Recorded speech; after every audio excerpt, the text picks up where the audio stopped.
siyempre masyado pa maaga ho para pag-usapan yan dahil kailangan ho muna naming magbotohan sa plenaryo sa bagay po na ito. So, syempre may mga trolls din mga kong no na wala boboto-boto yung mga Congress na yan. May lagay daw kong. Ano masasabi niyo po doon? Hindi na namin pinapansin yun. Dalawa lang naman yung sinasabi ho ng mga supporters ng atin Oo. pong pangalawang Pangulo. Hindi lang ho sa mga kinatoan, kundi sa lahat ng mga nakikipagdebate sa kanila. Kaya 'di ba sabi din ng isang kongresista na hindi pag-uusapan yung salin nga daw po. Kasi wala naman daw po sa complaint. Pero nabasa nga ni Congressman Abante na nandoon sa talaga, complaint. Oo, tingin ko dapat yung pong mga kongresista ho na umupo doon sa lahat ng komite, hindi lang ho sa Justice Committee, dapat mag-aral. Oo. Dapat bago sila magsalita, Nasa palpal kong dapat bago sila magsalita, Oo. talagang tama ho yung sinasabi nila, hindi nakabatay sa... Kung may napansin din po ating mga kababayan dun sa box na yun kong, BIR po ba yun? So, ba't hindi pala nabuksan pala? May debate doon sa kung tama ba na buksan o ano yung batayan Opo. para magbukas, no? Pero hindi ko bubuksan namin yung next week. Magkakaroon malaman ng boto yon. Pero hindi ko pwedeng hindi ma-unseal yan pong box na yan. Kasi Naku po mga kababayan, so nandito po tayo ngayon sa unang episode po natin sa ating podcast po mga kababayan. At syempre may special guest po tayo ngayon. Isa po sa chairperson po ng committee, okay, on public accounts po. At member din po siya ng House Committee on Justice. So let's welcome po mga kababayan, Congressman Tere Ridon po. Hello Kong, magandang araw po. magandang araw, maraming salamat sa pag-imbita. Yun. So kung siyempre nakatutok ang buong Pilipinas po kahapon sa House of Representatives. So anong masasabi niyo po ngayon Kong, yung mga bombshell na tinatawag natin ngayon dito po sa pinag-uusapan about sa impeachment nga po proceeding ni VP Sara Duterte? Tingin ko naman po talagang sobra-sobra na. Napakarami na po nung batayan para masabi po na meron pong probable cause. Sa usapin po ng unexplained wealth, Yes. doon po sa kahapon yon at doon sa nauna pa, yung confidential funds misuse. Ibig sabihin, it gives rise to a betrayal of public trust, no? At a culpable violation of the Constitution. Ma-impeachable offenses po ito na dapat ho talagang maging batayan na para matransmit na po yung articles of impeachment sa Senado. Yun. So, kagandahan din kong na pag-usapan din ni Congressman Abante na yun nga po, pag ordinaryong Pilipino, arrested ka agad, pero pag bilyonaryo na pala kong mukhang walang agaran, parang confidential ang tinatawag. Proseso na pinagdadaanan po natin ay para ho talaga ma-unravel, no? Maipakita sa taong bayan yung katotohanan sa likod po ng mga itinatagong sikreto. No? So nakita ko natin na malayong-malayo po yung net worth, no, ng atin pong Vice President na 88 million sinambit niya sa kanya pong 2024 salin po ito. Pero nakita natin na yung pong pumasok, lumabas, total transactions, 6.7 billion Grabe. over the course of 20, more than 20 years. Di ba? So, yun po yung estado sa kasalukuyan. No? So, nakita ho natin na ganun po yun. Siyempre, ang sasabihin ho nila, hindi, ano naman ho yan pumasok at lumabas yan. Pero una sa lahat, kailangan natin linawin, paano naman nangyari yun? Kahit pag-usapan natin yung kahit ano pang bagay Paano nangyari na may pumasok at lumabas, gumalaw, na 6 na bilyon sa account ng isang tao? Hindi ba? Yun yung unang tanong Ibig sabihin, sa account mo ba pwede may 6 na bilyon bang pumapasok at lumalabas sa accounts ng mga ordinaryong Pilipino? Parang hindi naman ho ganun yun Yes, yun yung una. Pero pangalawa, sige na, wag natin pag-usapan yung pumasok at lumabas. Kasi sabi nila 1 + 1 daw equals 2, kaya lumobo ng malaki. Di ba? Sige, wag natin pag-usapan yung 1 + 1 na yun, no? Pag-usapan natin yung pumasok na lang. Inflow na tinatawag. Ang pumasok po inflow 1.5 billion over the course of 20 years. Sabihin mo na, di ba? Ano ba trabaho nila? Di ba, ang pangalawang Pangulo ay Vice Mayor, Mayor, Vice President, abogado. May ilang mga negosyo at pinakita kahapon, hindi naman kumikita yung mga negosyo. Opo. O so paano pumasok yung 1.5 billion na yon? Pakalaki. Hindi ba? So, o di pag-usapan na natin, ang pag-usapan na lang natin yung mga investments na sinasabi. Malaki pa rin ho yun, parang mga 200 to 300 million pa rin ho eh. Yung pong pumasok na investments nung pong kaperahan sa accounts po ng atin pong pangalawang Pangulo. No? So, ibig sabihin, malayo pa rin ho yun dun sa 88 million net worth eh. Hindi ba? So, talagang nahubaran ho kahapon yung pong aktual na itsura ng kayamanan ng atin pong pangalawang Pangulo. Anong masasabi niyo doon na sinabi po ni former Senator Trillanes po? Nagkaroon po ng mga pumapasok din na pera na galing na naman daw sa mga drug lords daw po. Mabigat ho yung testimonya po niya, Senator Trillanes. Bukod siyempre sa punto na na-vindicate siya no, dun sa mga sinasabi niya nakaraan. Pero dalawang mahalagang punto po yung talagang nakatala sa Justice Committee. Una, yung pong source. No? Kasi alam ba, yung sa AMLAC report naman po, wala naman ho tayo confirmation kung sino yung source ng lahat po ng mga yun eh. No? Pero meron ho tayong lead ngayon kung saan nanggagaling yung isa. So, nanggaling yung isa mula kay Sammy Uy. Sammy Uy. Hindi ba? So, ibang bagay pa ho kung sino ba si Sammy Uy? Siyempre, papatunayan ba? Drug lord ba talaga siya? Lehitimong negosyante ba siya? Pero even assuming halimbawa na lehitimong negosyante siya, bakit siya nagbibigay ng pera na malaki no, sa accounts po ni Vice President Sara Duterte? Yun yung una. Pangalawa, ibig sabihin na na-confirm po na AMLAC yung pong mga report ni Senator Trillanes. Ibig sabihin, ngayon po, meron po tayo listahan ng mga accounts nung pong pangalawang Pangulo. Ibig sabihin, numero nung pong mga account number. So, ibig sabihin po niyan, ika-cross-check ho natin yung mga accounts na hawak po ni Senator Trillanes kung meron po bang cash doon sa mga accounts po na ito nung pong panahon ng 2019 to 2024. Kasi nga, ang sabi ho doon sa salin, ng 2019 to 2024, wala daw hong cash on hand, wala daw hong cash in bank, or walang cash deposits. No? So, sa oras na meron pong makita na in that period na 2019 to 2024, meron palang bank deposits sa loob po ng mga accounts na yon, violation na po ng salin yun. Di ba? Grabe talaga. So, yun. Kaya inabangan po yan ng ating mga kababayan, si former Senator Trillanes. Pero kung sa general information sheet daw po ng Metro City Chow Food Corporation, nakalista daw po si Vice President Sara Duterte na member daw ho ng Board of Directors. So, pasok po ba ito sa sinabi ng ating Constitution na pinagbabawal po mag-participate ang any business to avoid conflict of interest daw po? Well, isa yun dun sa mga nagulat din ho tayo. No? Kasi supposedly, pagka nga ho, meron ka nga mataas na katungkulan, katulad ng Pangulo, pangalang Pangulo, dapat wala ka interest. Ibig sabihin, dapat nagda-divest ka eh. Nagbebenta ka na ng shares mo sa isang particular na kumpanya. No? So, kung nakalagay po si Vice President Duterte doon, tapos linagay niya at talaga nasa GIS pa talaga siya, para may problema yon, di ba? Kung susundin po natin yung prohibition sa atin pong konstitusyon. So, syempre ibang bagay pa ho yun, pero very important din ho na mailatag din po natin yung pong particular na detalye po na yan. So, sa parte naman po, Kong, sa House Committee on Justice hearing kahapon, so nagbangga-banggaan po ang declared SALN ni Vice President Sara Duterte doon po sa AMLAC transaction. So, malinaw po sa aming mga nanonood na mukhang maraming hindi na-declare ang Vice Presidente po. So, sapat po ba ito, Kong, na unexplained wealth po ni VP Sara Duterte? Tingin ko, kumbinsido na ho yung mga miyembro po ng Justice Committee na talagang malayong-malayo yung pong declared salin niya ng 2024 doon po sa mga nailatag po ng mga pera over the course of several years. Gusto ko lang din sagutin yung sinasabi ho ng ibang mga supporters po na ating pong pangalang Pangulo. Sabi na, dapat ang bilang natin 2022 lang hanggang 2024. Hindi ba?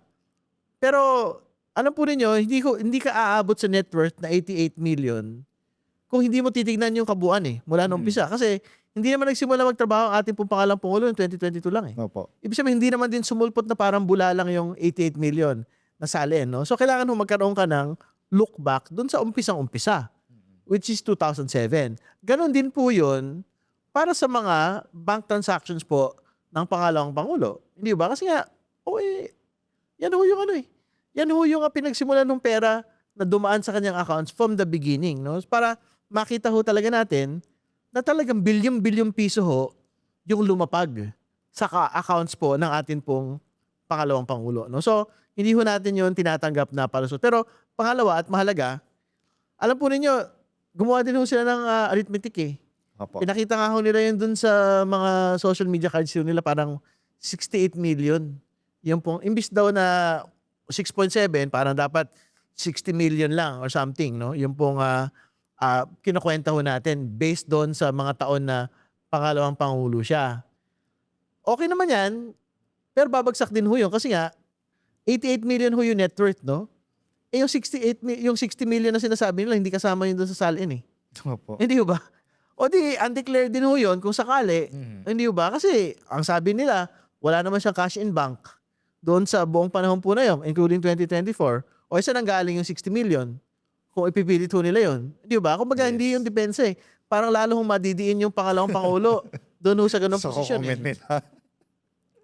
So, yung mga cash on hands or deposit na yung kung na wala daw po, possible ba yon nung 2020 na niya hanggang 2024 na zero talaga yung cash on hand? Yun ang sabi niya. Wala siyang cash deposit, wala siyang cash on hand. Hindi ba? Hindi ko alam. Vice President Duterte yung pumirme. Pero Ano siya salin dyan? niya, yun Nag-oath nga. siya dyan. Nagpanotaryo siya dyan. Pero again, yun nga yung magiging panibagong debate na. Okay, sabi mo, wala kang cash on hand. O di pag binuksan ho yung bank account sa darating pong Senate trial, pagka bumoto po favorably yung plenaryo, pag binuksan ho yun, pag nakita ho doon na, ay, meron pong pera doon. Noong 2019 hanggang 2024. O di tapos ho yung usapan doon. Hindi ba? Kasi ang sabi ho ng pangalang Pangulo, zero. Wala. Hindi ba? Pero meron. O edi, may nahuli na naman po nagsisinungaling doon. Pagka gano'n. So, mabigat talaga yun kung pag ganun nangyari. Kasi pag nabuksan, mabigat talaga yung ganung cost. Pag nabuksan tapos meron, Oo. o di hindi totoo yung laman ng salin. So, kung ito kasi kung kasi may travel na po siya, authority. So, ano masasabi niyo po kung? Kasi mukhang hindi naman siya a-attend. No show na naman siya. When it comes na magpapatawag po ulit kayo sa House of Representatives ng proceeding niya po. Ako naman ho, lagi hong bukas yung komite para magpakita ang ating pangalang Pangulo at magbigay ng kanyang depensa, ebidensya. Kasama ho yun sa mga karapatan niya bilang respondent sa impeachment proceedings po natin. Pero siya magpasya, no, kung magpapakita siya o hindi. Pero tingin ko, given po itong revelations po na ito, ang hinihingi po talaga ng taong bayan yung kanyang paliwanag dito po sa 6.7 billion na total transactions. No? Kasi, ano ho yun? Staggering po yung amounts. No? Nakakalula at nakakapanlumo, no? Na meron hong ganyan pumasok. Kasi, halimbawa, meron pong taon, 700 million yung pumasok po, gumalaw, no? Sa kanya pong bank accounts. Pero, magkano, ano lang ho yung net worth ho niya nung panahon na yun? Parang wala pa hong 20 million. So, paano naman ho maipapaliwanag yun? Na ganun ho yung itinakbo. Kahit pag-usapan natin yung mga negosyo, inisa-isa yung mga negosyo Kahapon, halos wala naman doon kumikita. Marami doon mga lugi. Hindi ba? So, yan po yung mga tingin ko dapat pa hong palalimin pagka ho tumawid na to trial ito pong bagay na ito. So, yung mga kababayan din natin kung ano bang next nito kasi nagtatanong din sila. So, possible talaga, malaki talagang boto or majority sa House of Representative na maano na to, masumite sa Senado po. Sa committee ho muna kasi magbobotohan, no? So, tingin ko naman ho, at the level of the committee, kumbinsido ang marami sa atin pong mga kasamahan doon po sa mga ebidensya na nailatag over the last 2 weeks, no? So, we will see next week kung ano po yung magiging boto doon. Assuming halimbawa na magkaroon po ng boto sa plenaryo, kung tumawid ho siya from the committee to the plenary, ang boto for substance ay 54 votes, no? Like kalahati na po ito ng required na 106 votes eh. So tingin ko naman ho, hindi na ho magiging masyadong mahirap. Habulin po yung susunod pong kalahati para sa minimum po na required votes, no? Ng 106 to transmit to the Senate. Yun. So, si Senator Tito Soto din po, pag napasa niya na daw po kung fourth with na daw po. So, anong masasabi niyo po doon? Siyempre nagpapasalamat kami na talaga pong gagampanan ng atin pong Senado yung kanila pong mandato, no? Pero siyempre masyado pa maaga ho para pag-usapan yan dahil kailangan ho muna naming magbotohan sa plenaryo sa bagay po na ito. So, syempre may mga trolls din mga kong, no, na wala. Boboto-boto yung mga Congress na yan. May lagay daw kong. Ano masasabi niyo po doon? Hindi na namin pinapansin yun. Dalawa lang naman yung sinasabi ho ng mga supporters ng atin pong pangalawang Pangulo. Hindi lang ho sa mga kinatuan, kundi sa lahat ng mga nakikipagdebate sa kanila. At talagang winawasak ho yung posisyon ho nila. Una may maleta. Kahit maleta. media nga may maleta eh. Yes. Lahat ho ng mga reports ho tungkol sa kahapon, siguro nabigyan ng maleta yung media. Hindi ba? Siguro yung Facebook may maleta. Lahat na lang may maleta. So, hindi na ho yan gumagana. Ang kailangan ho nilang itanong, baka ang tunay na may maleta yung kabila. Yung kanila hong sinusuportahan. Kasi billion eh. 6.7 billion po yung pinag-uusapan natin dito. Di ba? So, sa susunod na linggo kong pag-uusapan naman daw ninyo daw po, okay, yung threat kay ni VP Sara, kay President, former Speaker, tsaka kay First Lady Lisa po. So, paano po yung ano niyan, Kong? Inaantay lang ho natin yung NBI report, no? Kung ano na ho yung nangyari sa kanilang pagsisiyasat dito po sa threat against the President. At think ko hindi yun masyadong magiging mahaba pong talakayan. At I think by then, handa na ho kami magkaroon ng boto on a probable cause. So, may napansin din po ating mga kababayan dun sa box na yun, Kong. BIR po ba yun? So, ba't hindi pala nabuksan pala? May debate eh. Doon sa kung tama ba nabuksan o ano yung batayan para magbukas, no? Pero hindi ko bubuksan namin yun next week. Magkakaroon man laman ng boto yun. Pero hindi ko pwedeng hindi ma-unseal yan pong box na yan. Kasi yung MLC nag-disclose, yung SEC nag-disclose. Bakit, anong dahilan para hindi yung mag-disclose po itong BIR? Ang sabi nila, meron sila sinasabing provision. At the request of Congress in aid of legislation, dapat ho, and in an executive session, doon lang daw ho pwede. Ang posisyon ko kahapon, hindi naman kami nag-request sa inyo eh. Ito ay subpoena. Ito ay utos sa opisina ng gobyerno. Ito ay utos sa BIR. So, ibig ko sabihin, hindi yan nag-a-apply. Yung provision na yan. Ang nag-a-apply, yung pong rules on impeachment ng Kongreso na kumukuha po ng kapangyarihan sa konstitusyon mismo. So, papanindigan ho natin yon. Dapat by next week, ma-unseal po yung mga dokumento. Kasi ang totoo, kung yan ho yung magiging posisyon po ng BIR, hanggang umabot po sa Senado, walang mabubuksang ITR. Kasi pagdating sa Senado, ang tanong doon, ay bakit? In aid of legislation ba yan? Hindi rin eh. Kasi impeachment trial yun eh. O ano sasabihin ng BIR? Ayun nga po, hindi po pwedeng buksan. Wala akong ganun. Hindi ho yun ganun. So, I'm sure, pinalamig lang ho namin muna yung usapin, linay on the table. Pero tingin ko pag pinagbotohan yan, dapat ho talaga ma-unseal para makita ho natin yung laman ho talaga ng ITR. Malay nyo naman, wala naman tayo masyadong makita ron. Di ba? Pero mahalaga lang ho talaga na lahat ng mga mahalagang relevant na dokumento para makita ho yung kayamanan, kita, nung pong respondent, dapat ho natin makita. Kasi binabangga nga ho natin yun doon po sa SALN ng atin pong pangalawang Pangulo. Kaya di ba sabi din ng isang kongresista na hindi pag-uusapan yung SALN nga daw po. Kasi wala naman daw po sa complaint.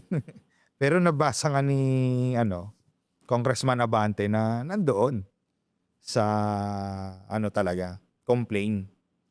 Oo, tingin ko dapat yung pong mga kongresista ho na umuupo doon sa lahat ng komite, hindi lang ho sa Justice Committee, dapat mag-aral. Oo. Dapat bago ho sila magsalita, Nasa palpal kong dapat bago ho sila magsalita, Oo. talagang tama ho yung sinasabi nila. Hindi nakabatay sa mali, hindi na nakabatay sa maling pagkaunawa ng pong mga dokumento. So ano masasabi mo sa mga kongresista kung na yun nga, pwede lang sila manifestation. Pero yun nga sabi ni Kong Jervil na hindi siya pwedeng mag-answer. Ay, like, ganun po talaga yung rules kasi. Mm. Hindi ho pwedeng Hindi member, di ba? hindi ho pwedeng magtanong at ng resource persons pagka ho hindi ho member. Kasi ang nakalagay ho doon, House Committee members lang po eh. House Justice Committee members lang po. Yung pong pwedeng magtanong sa mga resource persons. Kung hindi ka member, paano ka? Wala ka talaga karapatang magtanong. Pwede ka lang magsalita. Pwede ka mag-manifest. Pero yung halimbawa, obligahin mo sagutin ka ng kung sino, Opo. parang hindi ho ata ubra yan. So last kong natanong, dahil tuloy-tuloy na to yung impeachment po. So possible po kaya sa inyo, opinion nyo po, possible po kaya magre-resign si VP Sara Duterte? Hindi ko naman alam. Hindi ko din naman masabi kung ano ho yung kanyang nasa sa isip. Siya na ho yung magpapasya kung ano ho yung ano. Pero hopefully, harapin niya po talaga. I mean, it doesn't have to be at the level of Congress. It can be at the level of the Senate Impeachment Court. Siya ho yung magpapasya. Diyan po sa bagay niya. Dahil sa totoo lang, mula ho kahapon, parang pabigat na ng pabigat ho talaga yung mga paratang sa kanya. At pabigat na yung po mga ebidensya sa kanya.